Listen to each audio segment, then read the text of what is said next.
It's got a okay. So this is John Costa for the Parallel Lives Network. We're doing our very first recording for the 16 Days of Activism program between the 25th of November and the 10th of December. Slightly before the program kicks off in a week's time. But I wanted to get in, make sure I managed to catch up with these two guys before it gets really busy, and they had time in their diaries, which is great. So thank you, Rich and Joel, for taking the time to talk to me this morning. Really appreciate it. Can I just get you to introduce yourself, really? I mean, I'll guess Joel. First time we've met Joel. Maybe you could introduce yourself first. Yeah, thanks so much. I'm very honoured to be asked. I'm actually based in Bristol, originally from London, but I've been in Bristol about 6 years or so. Really happy to be here. I work at the University of Bath, doing research and lecturing, and I work on a very, very large universal basic income pilot, actually, in India, which is really amazing experience. But above all, my work and interests are these days on really on needs. Really, I'm really interested in the theory and practice of needs, both from the kind of, as I say, theory to what a needs-based policy making might look like, to needs-based approaches to community organizing and just any form of human, connecting, communicating, and and living. I just think needs are a really powerful and essential part of who we are as living beings. So that's what I'm interested in. And I've been in higher education, in and around higher education for probably too long. Yeah, I like that. I like that chronological timeline there. Yeah, too long. That's cool. Thanks very much, Joel. So, Rich. Yeah, I'm Richard Hall. I'm based at the Montfort in Leicester, and I work in education. I don't know what else to say, really, How John. many I've how many known. of these how many of these What have I'm we going to done? say is, what I'm going to say is, I've known Joel. I think Joel. We must have met around. Well, it was on the student around the time of student demos, wasn't it? And protest movement around 2010, 2011. Yeah. And our paths have kind of stitched together and woven together over that kind of intervening kind of 12 13 years in writing. So there's been a couple of edited collections where we've both stuff has been in, but also in thinking about alternatives to higher education, but also in the current moment. Yours is one of the kind of the voices that I always, or the conversations in whatever way, WhatsApp or video or whatever, that I always kind of that are always really super important to me in trying to work out, I think, kind of my own position and action, but also how I feel about about about what is going on in Gaza, Israel, West Bank, Palestine at the moment, and kind of what my response might be as a human, but also in my role as an academic. So I think that's why I was interested in instigating, seeing if Joel would be, interested in chatting about this. Yeah, thank you very much. Thank you, Rich. Yeah. I mean, let's kick off then. Just, I guess it's a big subject, isn't it? And it's not about trying to solve it or come to any kind of conclusion beyond. I try and come in. I've taken one step back from immersing myself in the coverage to try and think about what part of it do I want to focus on, if you like, you know what I mean? And I think a lot of it seems to be at the moment about, a ceasefire, a humanitarian intervention, which seems to be in the news this morning, quite close in the next 24 hours, hopefully, thinking from on both sides, what I mean? Just a period of reflection, I guess, and sorting out people that are not in such a good place. I mean, and how has your consumption of the media changed over the last 4 to 5 weeks with this particular conflict, would you say? Should we start with John? Yeah, I've kind of been a daily listener or watcher of Navarra media for quite a long time. And I actually saw myself, or found myself, stopping watching for maybe a fortnight, and generally, stepping away. And I felt a bit, there's part of me was a bit guilty about that. But then, because I think bearing witness is, the very least that one can do, and that, that media, allows us to do. But yeah, I think feeling is the crucial part. It doesn't mean that I detached myself from what's happening, and actually allowed myself, I think, to really feel, because there's the feelings are so intense, and you don't have to be Jewish or Palestinian or have any connection to the area to feel the intensity. So I did that, but I've now found myself coming back. I need to know again. Kind of grounding for it now. I need to know again, and just check myself all the time. Check my biases all the time, to the extent that I'm able, to the extent that the blind spots can be made visible. Really, yeah.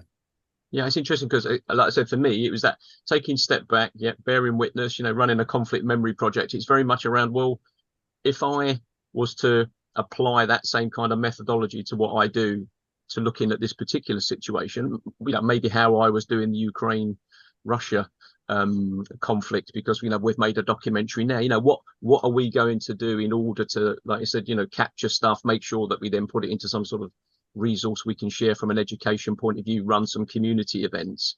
I think I found myself at the beginning getting drawn into not commenting, but just watching all the time, like it was almost like a live event that was going on. I think we've all had it over the last couple of years, getting drawn into things on social media that are taking place in real time, particularly if they're looking for someone or something's going on. And I really had to take a step back and think, well, what is it I want to be able to contribute? It's not about what people think. What does John Costa think? Who cares? It's more about, well, what can I do to make sure that other people maybe who are overwhelmed by this, where do they go? What information should we be following? Who is it better now to be someone on the ground? Is it Western media? Do we now probably finally invest in media in the Middle East in order to understand some of those situations? Do we really understand what goes on there? That was really where I came from. And it was interesting you saying there about checking your own your own biases as well, and things that you thought you already knew. Checking in. So I have some friends who are friends, acquaintances who are Walsall FC fans, of Jewish heritage, where that is very strong. And October the 7th, Al-Aqsa flood kind of significantly impacted their kind of their sense of self in a way that I also want to bear witness to, because it plays out in a particular way in relation to kind of the threat that that their Jewish kind of family or friends or the kind of Jewish nation is kind of under, or that perceived threat that it's under in that space. And clearly when I'm thinking about the kind of the disproportionate nature of the response post October the 7th and also prior to October the 7th, I have a whole set of biases in play in that space, or a whole set of perceptions and conceptions that are formed 2,248 miles away. So I'm having to check in and think, actually, the trauma is playing out for all sorts of people in all sorts of ways. How do we help each other navigate through that then? And that includes also, so I have some PhD students with whom I have the privilege of working, who are either Arabic or Muslim heritage, and they are also kind of struggling, and they've kind of reached out, and we've had conversations about it. So later in the week, we're collectively meeting just to hold a space for an hour, and just to hold each other in a space for an hour, and to talk about how it's impacting us and what we might therefore do.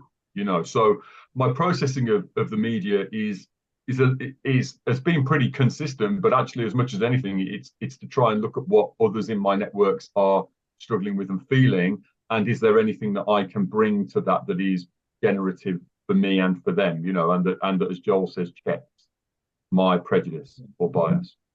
I think this, if I can come in now, I think this is the thing for me. It's about feeling, and this is why so often I find the university a troublingly impoverished space, because it is all about the mind.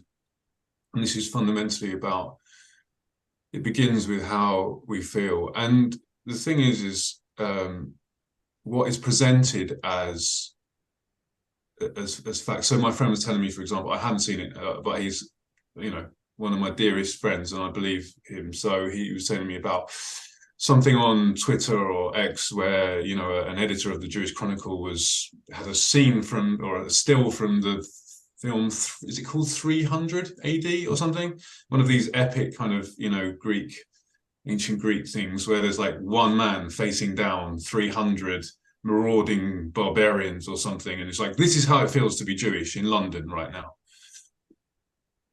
And the point is that's not, objectively, that's not what it's like to be Jewish in London right now. You are not being hounded through the streets in fear of a violent death. But that is not to deny an explosion in anti-Semitism.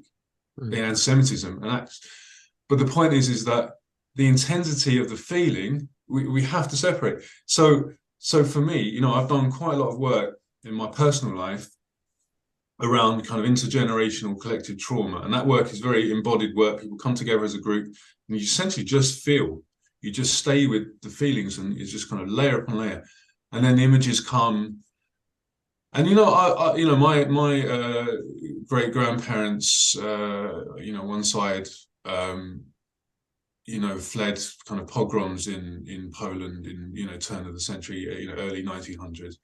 And I've had an experience of, I can see the house now. I'm not claiming it's, it's the actual house.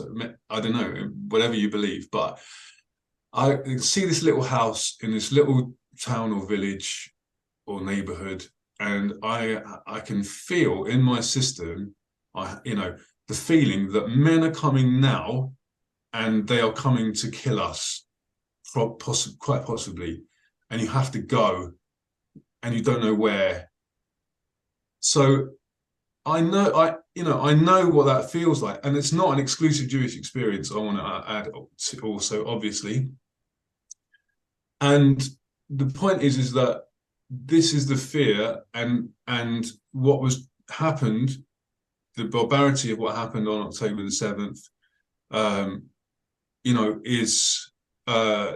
is just sends people, understandingly, Jewish people, into overwhelm, even 2,500 miles away, as you say.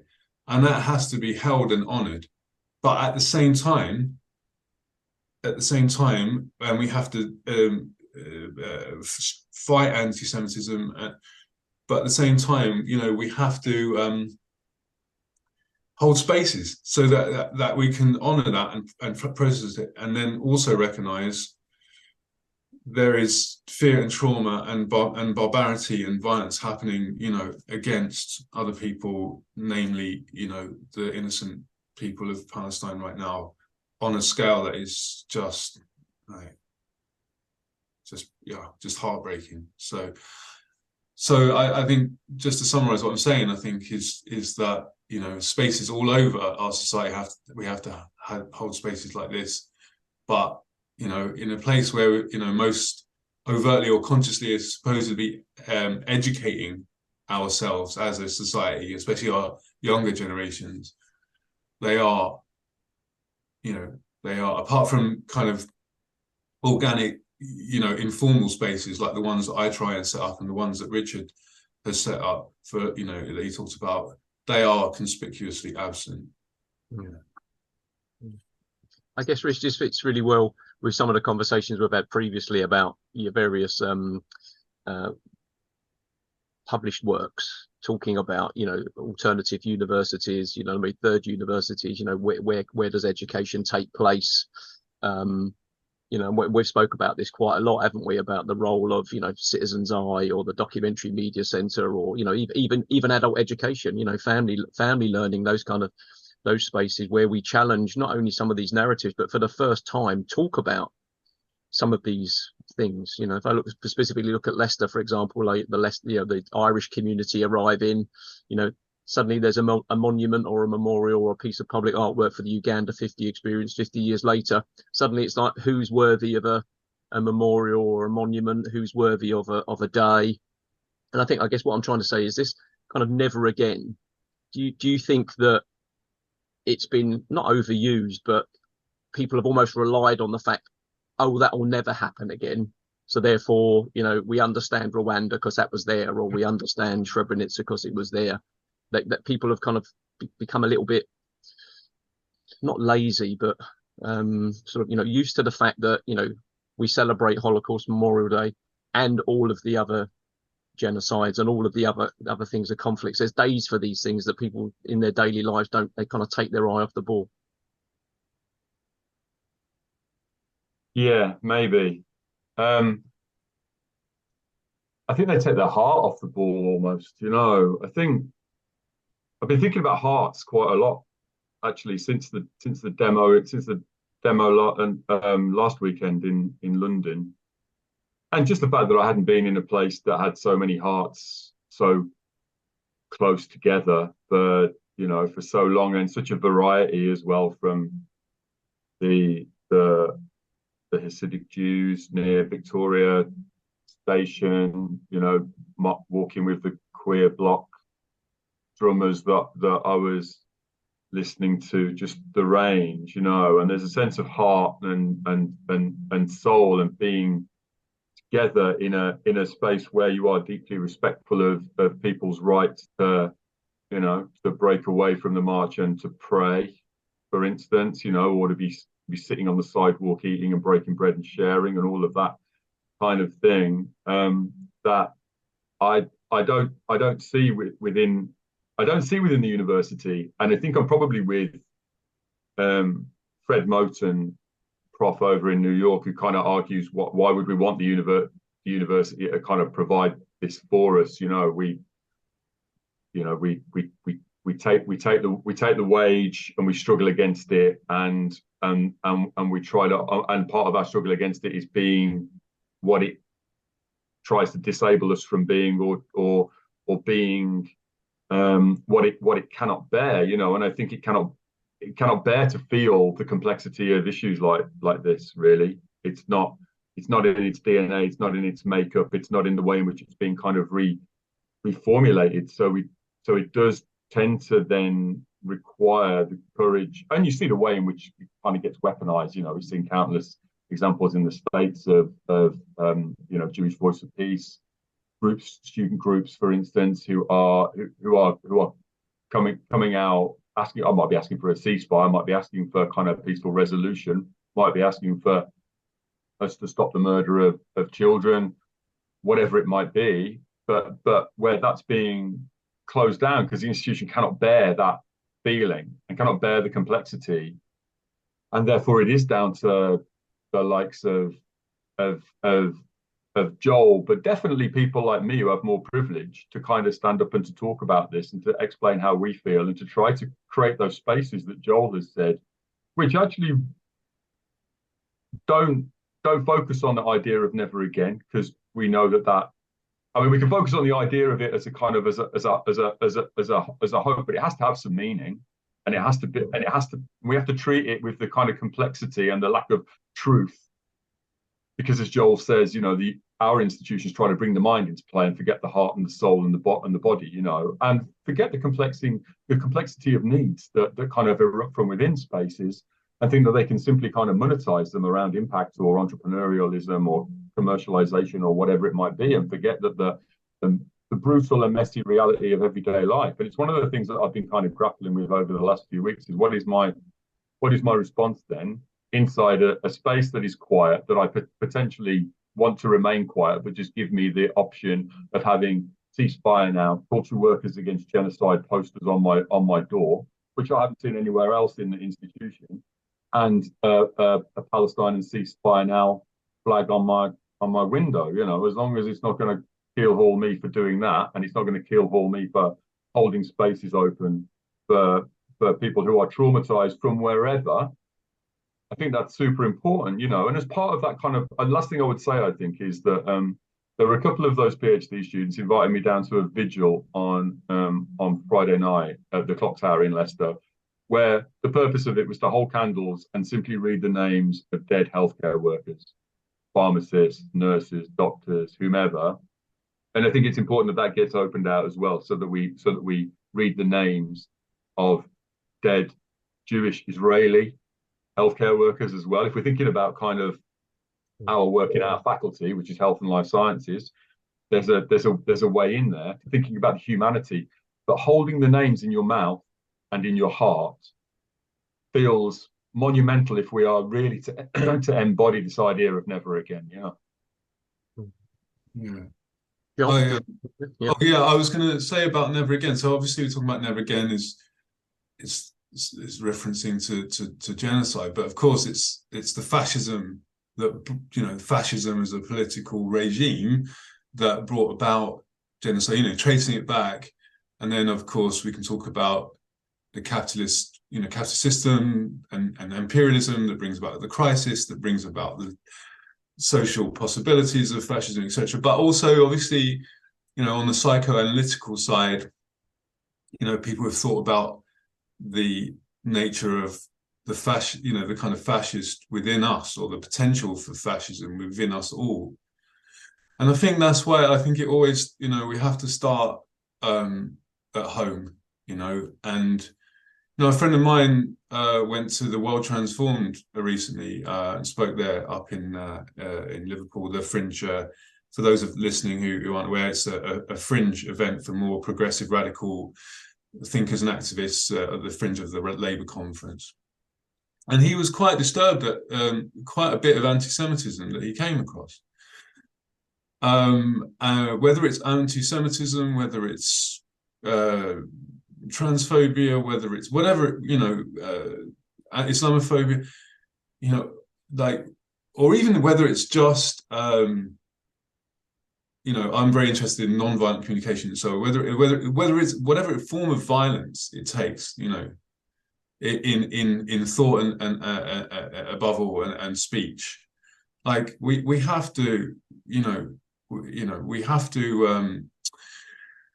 That's where we have to focus a lot of our work, like on ourselves, really, and you know, that. So that's and I think you're right, John. You know, like this assumption that, you know, that never, you know, there just would be never again. But like, we're living through a time that is so, you know, so terrifying. The rhetoric that comes out of our mainstream media and our politicians is just terrifying. So we know who the end, or I don't even want to personalize it. We know what the enemy is, or what, you know, organizational forces that, you know, they are, but we need to really work on ourselves, I think.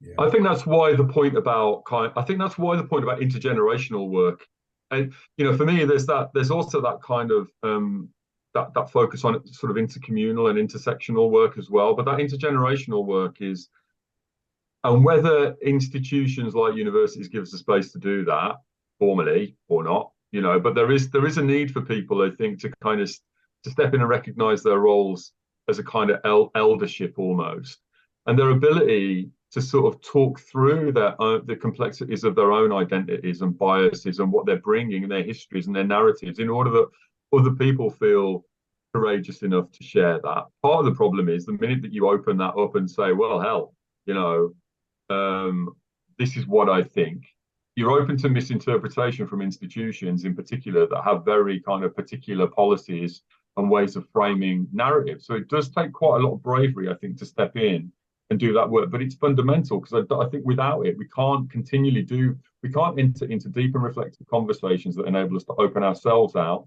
to the potential of moving and changing and shifting, and therefore that potential for other people. And without that, we're just stuck in fascistic, sadomasochistic narratives of punishment, of revenge, of vengeful nationalism, whatever it might be. And you know, and I also sort of start off then thinking, how the hell do we ever deal with something like climate change or climate catastrophe in that moment? How do we ever think through issues of migration, of biodiversity loss, of whatever in that moment, and the fact that people will need care and help and attention in that moment if we cannot open ourselves out in this moment, you know?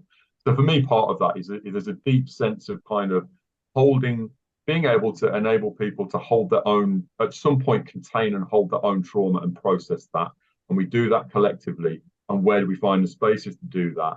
And what is, for instance, for me, what is my role in helping people to do that? Yeah, I mean, what you're saying there about, you know, your role and stuff like that. For me, it was very much around, I think it was within a day or so, you know, I got a message through on WhatsApp from colleagues in Pakistan, and it's John, so who are you supporting? so I was like, well, you know, it's maybe the wrong question. You know what I mean? It's you know, it was almost like about, you know, we've seen what Facebook does about, you know, put your flag up, you know, that kind of stuff, you know, change your profile. And Ukraine, I think, kind of, you know, that kind of collective buy-in to refugees from Ukraine, you know, when you start in front of the people out, you know, have you taken in a refugee before into a spare room? And they were like, well, no, why? So then we started talking about, you know, maybe it's the where they were from and they were European and they look like you, so it's easier, that kind of stuff. You know, challenge some hard conversations with people about the way that they were behaving, both online and at places that we were having coffee and stuff, or just having a meeting.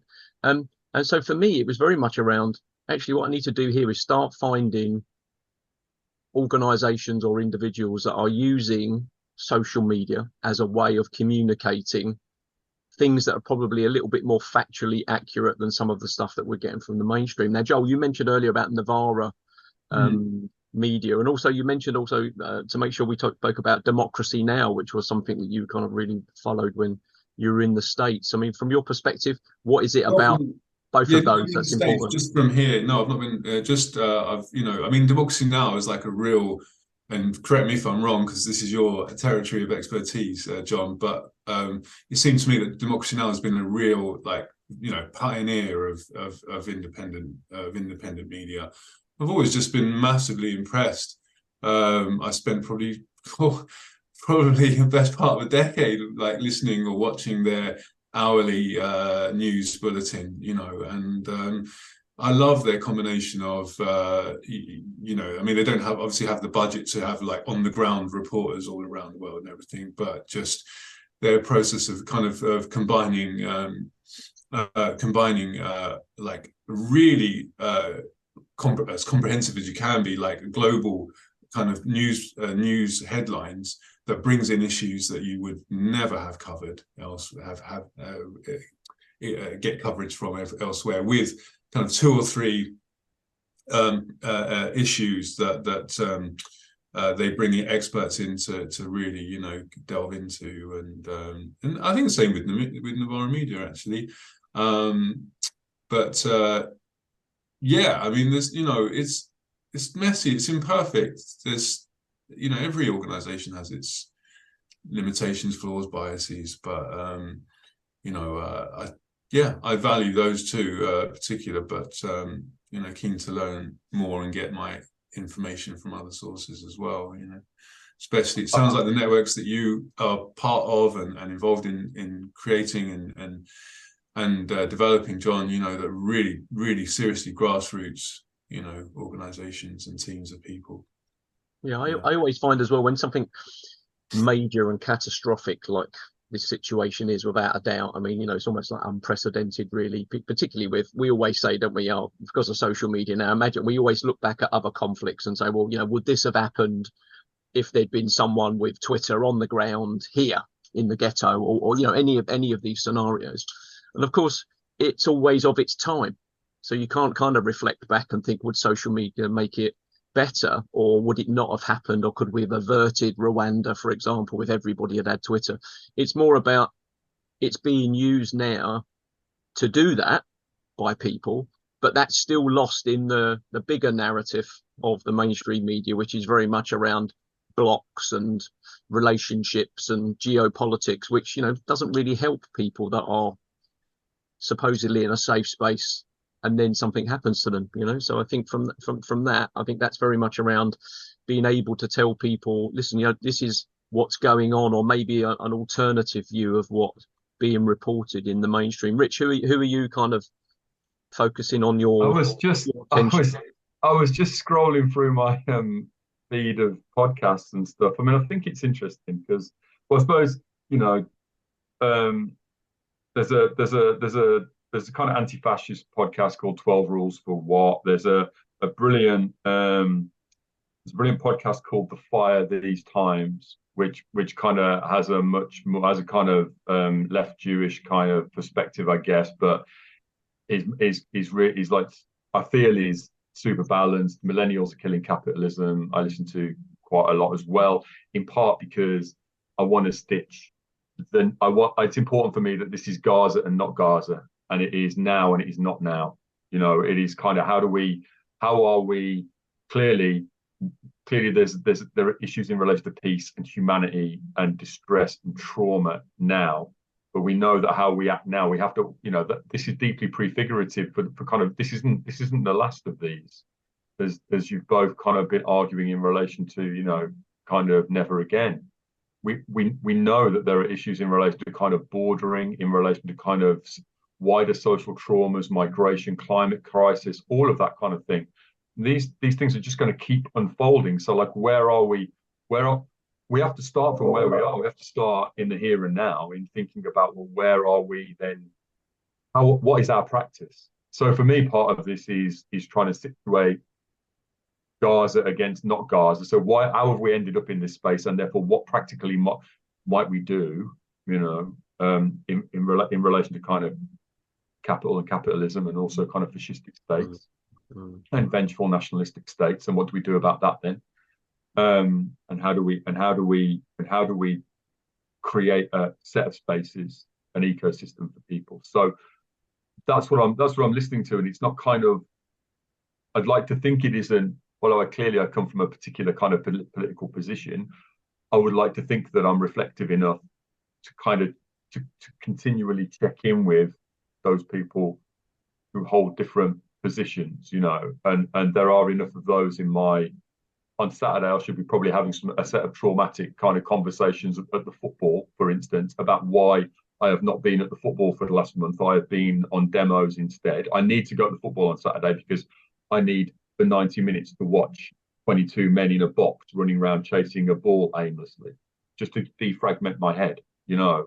But for the last month, I've not been there. I've been on demonstrations, and there will be pushback from the people around me about that, you know. So, and I have to have those conversations. I will have those conversations and try to respect their positions within that as well. But that's what I've been listening to quite a lot, you know. I mean, as well, I've been listening to the Dermot and Mayo film podcast, because I can't be 24/7. I have to bear witness, but it can't be 24/7. So one final question for both of you to bring our conversation to a close. I mean, this also, you know, doing the conflict memory project, an education project, it kind of then thinks to yourself, well, you know, whatever the situation ends up being with Gaza going forward, you know, things like, you know, Kashmir and Western Sahara and, you know, some of these other places now sort of come back onto people's radars as, oh, that's potentially one of those there that could happen there. So, you know, I always try and look at things whenever I approach anything. I always think of, like, you know, learn, access and build, or people, places and events. I never try and have one thing. I always try and think of multiple things, and I always try and approach things when it comes to this a bit like Trivial Pursuit. You can't win until you've got all the segments in your circle. And for me, that's about almost alternative views and understanding the history and understanding the geography and understanding the political purpose at the moment. You know, Argentina this morning, you know, with the rise of that particular guy there, you know, what impact is that going to have both on Argentina, Latin America, and then Falklands, you know, those kind of things. So for me, I mean, what more do you think, each of you, you know, what more do you think universities could do in order to be able to facilitate some of these spaces and conversations, not just with their student body, but the communities around them? You know, Rich, I'll start with you, because obviously Leicester has got people from all over the world and has done for the last 2,000 years. I mean, if we're going to hold an event and have a conversation with people from all sides with multiple views, Leicester would be the ideal place to do it. But what role does the university play in that, if at all? Well, I was listening to Fred Moten. I'm a bit of a fanboy, so I will come back to him the other day. And he was talking about the colonial intent of the university, that these are deeply colonial places. They might enable you to have a decolonizing project or to decolonize your reading list, but actually in their assessment mechanisms, their focus on employability, their corporate partnerships, their supply chains, there is a deep kind of, and their histories, there's a deep kind of colonial intent. And so the thing for me is about what is our more humane intent around that, and it has to be an anti-colonial intent. So kind of I wrote last night and published on my blog last night just a piece about kind of my intent from here on in relation to kind of my teaching practice being deeply anti-colonial, and how do I enact that? What is my practice with other people that is in the same way anti-colonial and centers that? And what is my research in a way that shines a light on unfolding genocides in the making across a global terrain? There is one that is front and center that we deeply and dearly need to halt in its tracks, but there are others as well that there isn't a light shone on, as you say, and we need to prepare for future genocides and genocides in the making. And for me, that has to be our deeply anti-colonial kind of intent and intentions, that we model in our everyday practice as much as we can. So that's what I take forward. I'm talking about it, aren't I? So the university, if it's listening, will pick up on that. It will have a position on that. But this is about me, and then trying to encourage the courage of others to kind of step into that space as well. John? Yeah, following from that, I mean, I don't see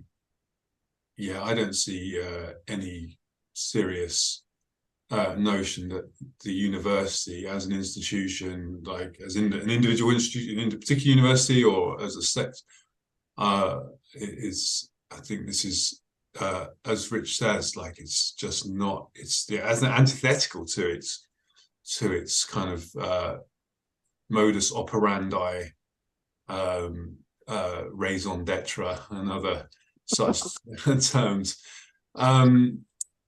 So no, I think, I always, because being critical, and for those, I don't, it sounds patronizing, but it's also important to clarify what I mean. This tradition of critical theory, that is essentially for me means the great late Professor Mike Neary, who was friends of both of ours, he said that critical theory is about denaturalization. It's about we're told and shown the world is like is natural. All of the way that we experience the world is natural, and that we actually, through critical theory, we critique that and we challenge that and we reveal its contingency and its and how it was created this way, and it could be another way. So critical theory is no less, I would believe, rigorous. People who are doing rigorous research and rigorous thinking, but has an explicit commitment to changing the world, an emancipatory agenda. That's what I mean by critical. So I always try to emphasize that I'm critiquing the institution rather than the people within the institution. So that's the first thing. No, that's a really, really important thing to say. So there are many, many wonderful, beautiful people within working within higher education, not, of course, exclusively in doing the teaching and researching, but right across in all areas of the university. So it is up to us. And so one thing. So I've just set up with some students and staff something called Transforming Our University Together at the university I'm at Bath, where we've had one meeting and about 18, 19 people came, and just creating a space, and there's a lot of energy there, and we'll see how that goes. So it's kind of initiatives like that. But then the other thing I was going to say about because you mentioned Western Sahara, and you mentioned where was the other location? Kashmir.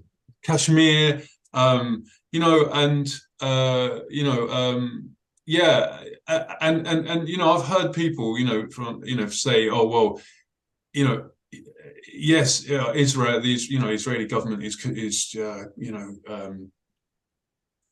guilty of lots of horrendous things. But why is Israel is held up to a level of scrutiny and media exposure that other transgressive states are not, and that's a serious question to engage with. And there's lots of that's a debate in itself, whether it's because Israel has kind of been integrated within the Western body politic, whether it's that there are just iconic issues that catch people's attention, whether it's, say, for example, with Saudi Arabia and its like brutal actions in Yemen, something like whether Saudi Arabia plays a media blinder on the world, so whatever it is.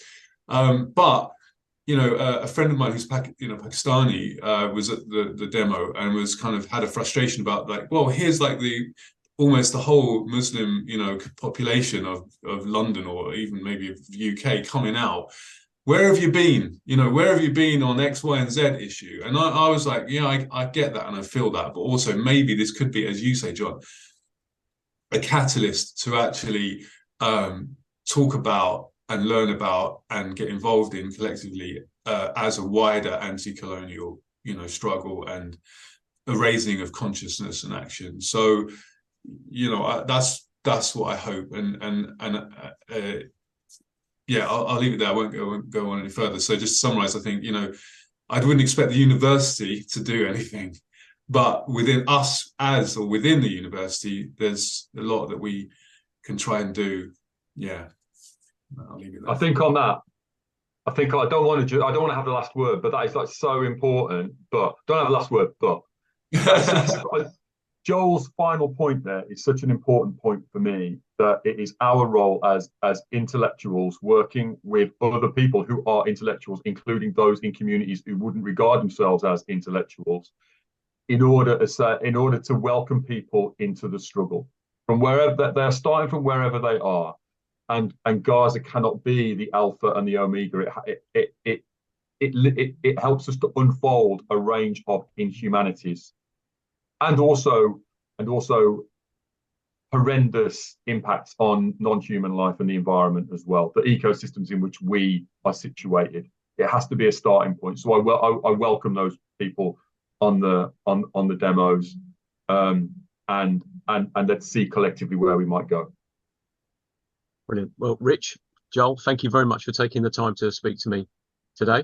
We'll be posting this on the 29th of November, which is the International Day for Solidarity with Palestinian people, which seemed to be a very good time to put the blog post out, along with, I think, some of the various organizations and things, podcasts and social media platforms that you both mentioned there as well. And again, just inviting people to go down some of those rabbit holes and just maybe educate themselves of a slightly more, to get some of those little pieces in order to be able to at least have a conversation with people when they hear some very set opinions stated in conversations in coffee queues or tube trains or bus seats or whatever. And it's that kind of low level stuff that is really important there. It's not about big decisions from politicians or government policy or new modules and new faculties. It's about empowering each individual to go, well, actually, I heard someone say this, or I got involved in something like this. I went to something on the university because they invited people from the community to come and use that space with their equipment to be able to have a conversation that was non-religious or non-political, or in a safe space. So I think there's lots that can be done, but it's about doing something rather than not doing anything. So thanks very much, guys. Thank you.